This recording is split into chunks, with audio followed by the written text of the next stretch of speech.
maya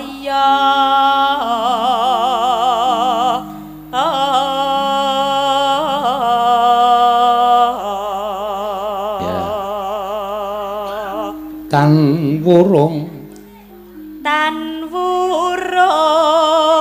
Sri uning gugur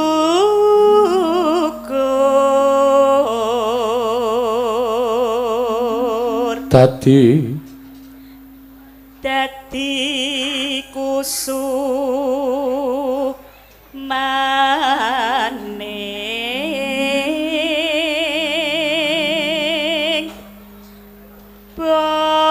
bangsa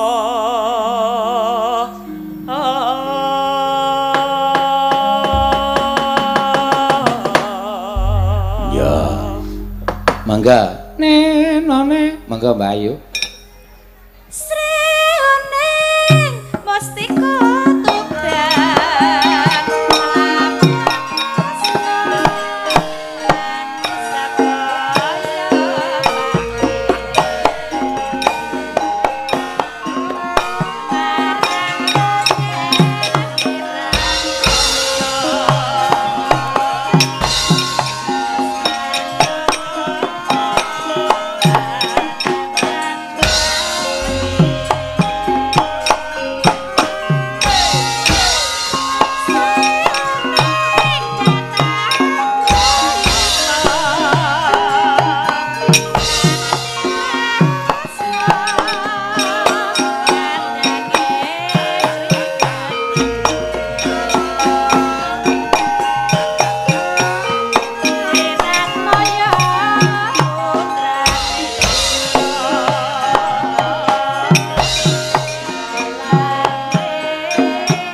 kasih Mbak Ayu Purwalestari. Ya.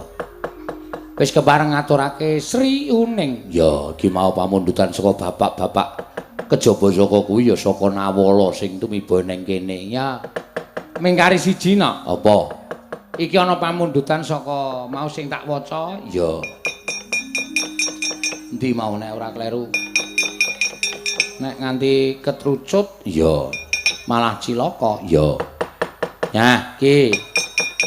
Oke sing padha nyuwun liwongna. Oh iya diaturake. Iki pamundutane sing liwong Bu Prastiwi. Oh iya. Piyai sepuh, ora apa-apa, piyai sepuh saiki iki ora dituntut tuane ning dituntut eksistensinya. Ya, di dalam dunia seni. Ya sapa ngerti sok Prastiwi viral. Ah iya. Saiki ya wis akeh penggemare. Oh, Prastiwi lover. Kaose wis mebar nang ndi-ndi no. Ya gambare ceret. Oh. Lah, ayo yuk. Kali sinten Pak Dalang? Niki Karepe njaluk kanca? nggih. Oh iya, karo sapa? Tudinge yuk. Milio. Ini dan ini. Oh iya. Wis ayo ngadeg sing dituding. Tuding Prastiwi ngadeg ayo. Ayo. Rasa nesu. Nah iya kok. Nesu ya tandangi ya ta yuk. Ayo. Ayo. Modar ora kowe. Kesekak Prastiwi kowe. Ya. Ning iso sesuk Prastiwi ora dijak omong. Kowe kuwi sinden nekat e. Heeh. Ya, mangga piyai telu, liwong. Ya. Prastiwi, Neti dan Wahyu. Ya. Joget angel ya padake. Joget. Mbok rene mang joget mriki. Aku iki wong dikon penonton kok malah wangsulan. Ya, ayo joget ya joget sak isane. Ya. Nggih. Gandeng awake bunder ya nglundung. Ayo. Monggo dadi liwong. Ya iki liwong sing dinyanyikan oleh presiden-presiden yang sudah tidak timur lagi. Ya iya. Ya wis do anak-anak kabeh iki. Wis ben anake do nonton ning omah men do wirang. Ha iya.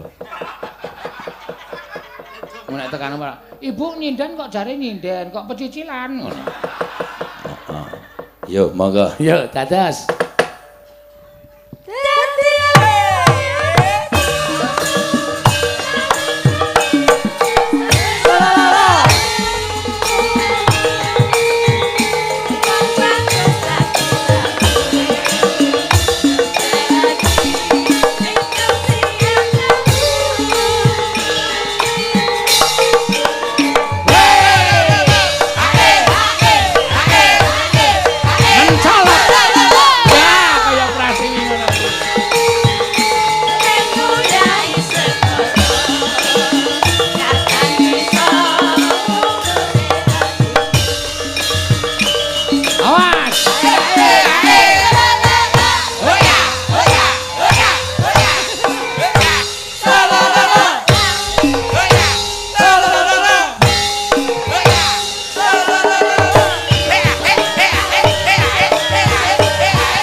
Iki kowe ra sportif pras kowe.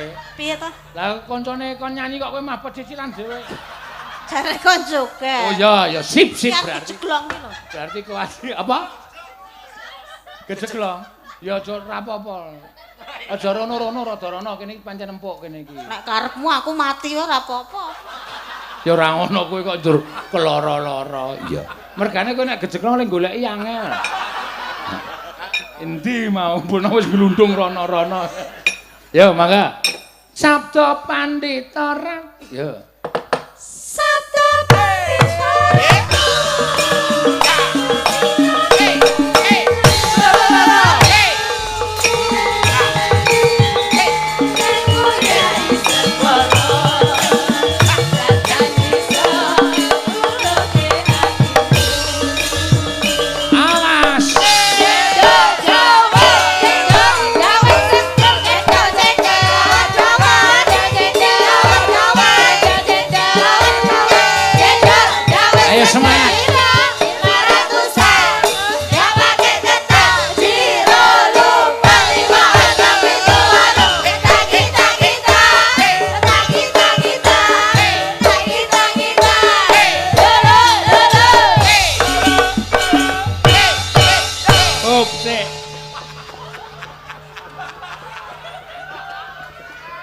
Aku dosa. Lah ngopo dosa? Tenan iki arep njaluk ngapura sesuk-esuk. Mbak Yuku tak kon pecicilan kaya ngono kuwi. Aku sebagai anak muda desa kok dicendol Daud kok senenge ra jamak-jamak. Barang cendol kok cendol. Iya. Apa dek rumasane kaya cendol ngono ya? Iya paringa. Maka dadi ayo sing loro luwih enom kok kalah totalitas sing apa? Iya. Ora kaya sembodone neng yuda nganti begijikan kaya ngono. Yuk monggo, yuk.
Untung tak gawake wong rada ra waras iku.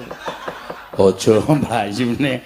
Ya yo, sesuk tak tambahi opae yo. Ya. Tenane. Heeh. Kok saiki kene? Biasane piro? 120 to? Sesuk tak ne 75. Wah, malah sudo. Ya mangga. Nanona dibal rampungke, mangga. Ya, ya.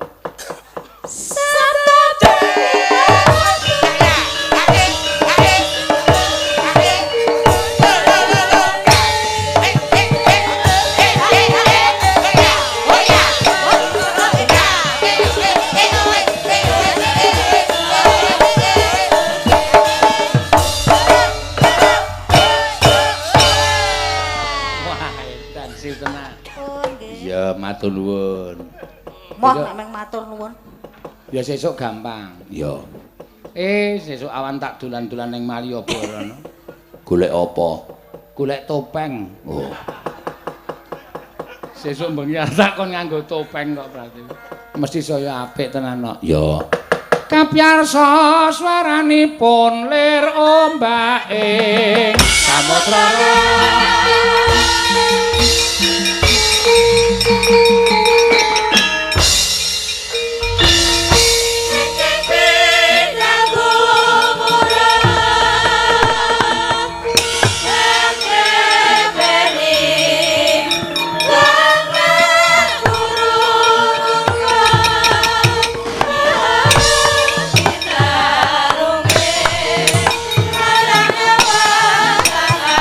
Gati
Jumangkah anggro sesumbar lindhu bumi gonceng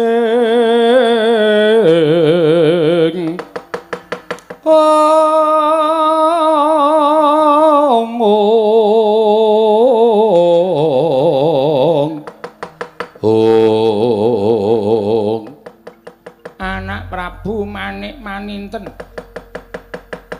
sampeyan metu saka negara Ngastina lah kok katon kodheng penggalihe katon rengu pasuryan munggir bapa penemban ana dawuh apa dinten samangke rumaos nampi kewajiban ingkang boten enteng saking kadang kula Yayi Prabu Duryudana bombonge manah tanpa pepindhan dene kula sampun tinampi minangka dados kadang werdanipun Nalindra Ngastina tegesipun pengajaping manah kula anggen kula kepengin caket kalian Nalindra Ngastina sampun kelampahan. Iya. Lah sababe apa lah kok dadi katon suntrut guayamu? Inggih dipun sababaken nalika semanten Prabu Duryudana ngawontenaken pasewaken. Wonten ingkang dipun rembak mboten sanes kejawi namung mboten sanes nawala ingkang sampun dipun tampi dening Yayi Prabu Duryudana saking putra Pandhawa ingkang namipun Wisanggeni. Anggenipun badhe anjabel negari Ngastina. Sajaipun Wisanggeni menika santri ingkang edapi sabab sakatahing priyagong negari Ngastina sedaya sami lirip menawi nyumurupi dhateng pun Wisanggeni. Mboten gentos tapak tumunten Wisanggeni sowan. Nalika semanten jumbuh kaliyan nawala ingkang sampun tinampi dening Yayi Prabu Duryudana Wisanggeni badhe anjabel negari Ngastina.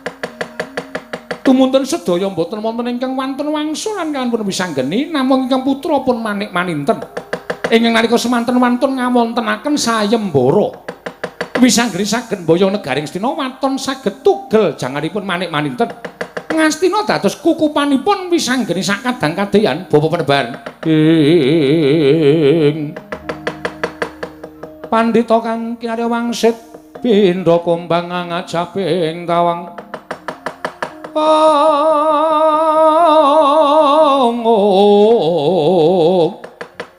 susuh angin ngendi nggone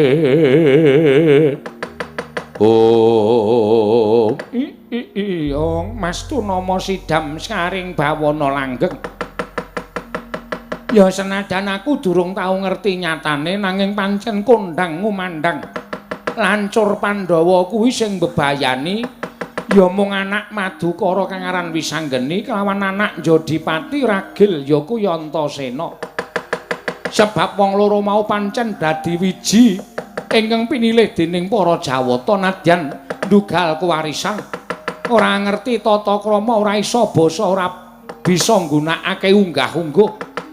Nanging wong loro mau pancen katresnaning Wangase Prana ya iwang padha wenang.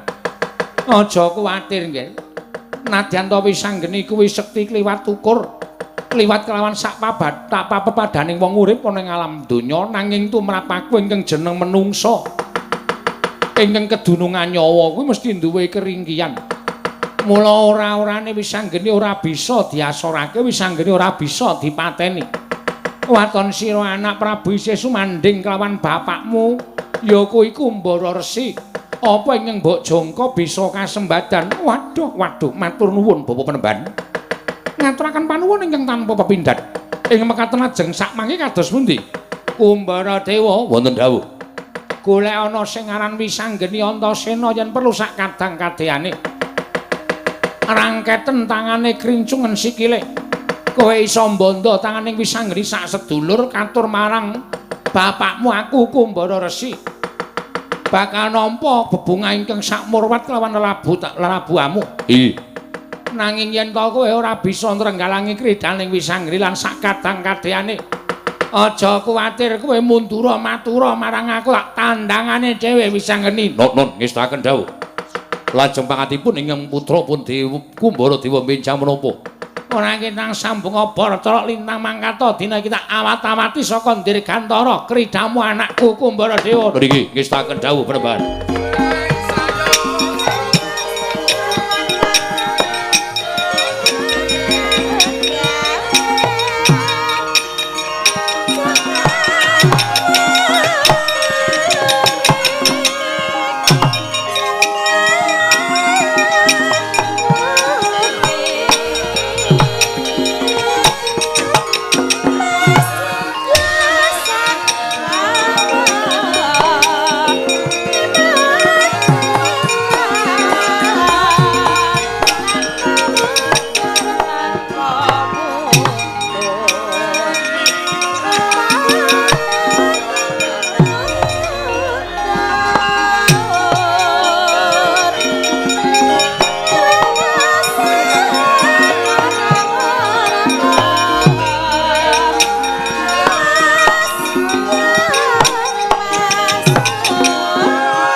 Semangka anggro sesumbar lindho bumi. Lindho bumi gonceng kumalu do kuntur ketup.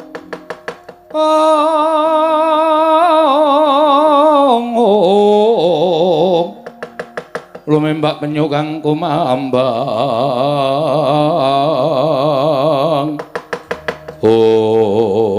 Tokop wonten dawuh. Bilung, Dalem, Bos. kaget kowe tak timbali. Kaget raos sing manah kula. Nembe tenguk-tenguk kalih bilung kok kula prisa utawa kula sumurup pengawinipun Sinuwun Prabu Kumbaradewa. Enten apa pun? Toko kowe tak kandhani ya, nggih. Iki mau tanpa kanyono-nyono aku entuk kewajiban. Lho, kewajiban apa? Kowe ngerti dhewe. Nggonku budal saka negara Pulo Gedah Kencana ndereke Kanjeng Rama Penemban Kumbara Resi lan Kakang Prabu Manik Maninten. Nggone Kakang Prabu Manik Maninten kepengin suwita marang negara Ngastina dina samengko wis kasembadan. Nggih. Terus ngendikane Kakang Prabu Manik Maninten entuk kewajiban, Gong. Kewajibanipun apa? Merga Ngastina bakal dijabel karo satriya kang aran Wisanggeni. Banjur Sinuwun Prabu Manik Maninten nantang karo Wisanggeni gawe sayembara. Sapa sing cilik gedene iso nugel kuluning Prabu Manik Maninten. Ing kono bakal klakon boyong negara Ngastina. Gok, nun. Aku sing kon mateni Wisanggeni. Aku sing kon ngrangket Wisanggeni, kon bondo tangane kon ngrincung sikile. Miturut kowe piye, Gok? Miturut kula wangsul mawon. Bali piye? Bali. Mergo nek sampean nganti wani karo Wisanggeni niku ndrawasi. Sampean sagu. Aku wedi karo Bapa Begawan Kumbara Resi mula aku sagu. Lah nek sagu niku dipikir sik. Mergo niki mboten baen-baen. Arep kula ming batur kula wis wareg mangan gempalaning jagat legiasi ning kahanan. Tegese wis kebak pengalaman. Manungsa lumrah nika menungsa daden saka kayangan. Selagine laire mawon ngosak asik kayangan.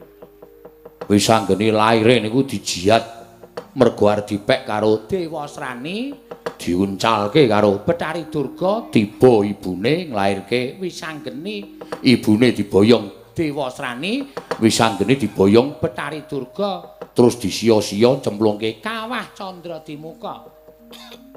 Teng kawah Wisanggeni ora mati diayomi karo Sang Hyang Padawenang. Teng mriku Wisanggeni diwenehi jeneng Bambang Wisageni, merga niku dadi wisane geni.